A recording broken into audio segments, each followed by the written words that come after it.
ഇന്ത്യയുടെ ഒത്ത നടുക്ക് എന്നറിയപ്പെടുന്ന ആ സ്ഥലം ഇതാണ്.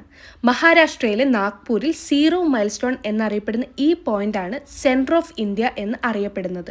ബ്രിട്ടീഷുകാർ 1907 ഗ്രേറ്റ് ട്രിഗണോമെട്രിക്കൽ സർവേ ഓഫ് ഇന്ത്യയുടെ കാലത്താണ് ഇത് നിർമ്മാണം ചെയ്തിട്ടുള്ളത്. ഇന്ത്യയുടെ പല സ്ഥലങ്ങളിലേക്കുള്ള ദൂരം അളക്കാൻ ഒരു സ്റ്റാർട്ടിംഗ് പോയിന്റ് ആയിട്ടാണ് ഇത് ഉപയോഗിച്ചിരുന്നത്.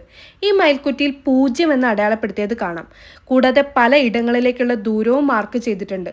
വാരണാസി 729 കിലോമീറ്റർ, ജബൽപൂർ 273 കിലോമീറ്റർ, കന്യാകുമാരി, ഹൈദരാബാദ് അങ്ങനെ. 1802 ബ്രിട്ടീഷുകാർ ഇത്തരത്തിലൊരു സർവേ നടത്തുന്നത്. ഏതാണ്ട് 70 വർഷമെടുത്താണ് ഇന്ത്യയുടെ ഭൂമിശാസ്ത്രപരമായ അതിരുകൾ കണ്ടെത്തിയത്.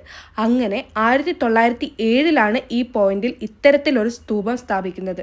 ഈ സ്തൂപത്തിന്റെ ഓരോ വശങ്ങളിലും ഓരോ സ്ഥലങ്ങളിലേക്കുള്ള ദൂരവും മാർക്ക് ചെയ്തിട്ടുണ്ട്.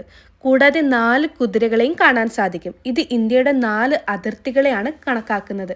പക്ഷേ നിലവിൽ നാഗ്പൂർ അല്ല ഇന്ത്യയുടെ ഹൃദയഭാഗം. വിഭജനത്തിന് ശേഷം അത് മധ്യപ്രദേശിലെ കരോണ്ടി എന്ന ഗ്രാമത്തിനുള്ളതാണ്.